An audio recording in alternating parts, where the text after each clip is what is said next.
Hey guys, today I am telling you some basic English phrases that you use in your daily life. Let's start. मुझे बताइएगा. Get back to me. ये सही नहीं है. It is unfair. तुमने ये कर दिया.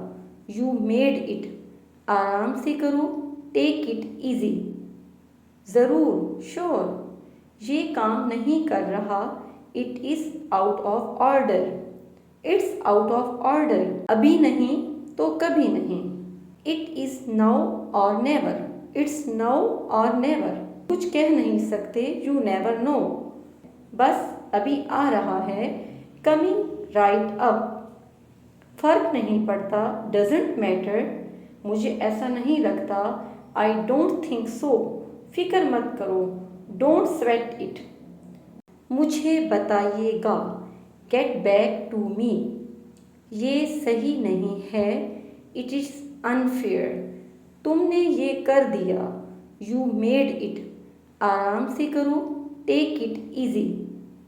ज़रूर. श्योर. ये काम नहीं कर रहा. It is out of order.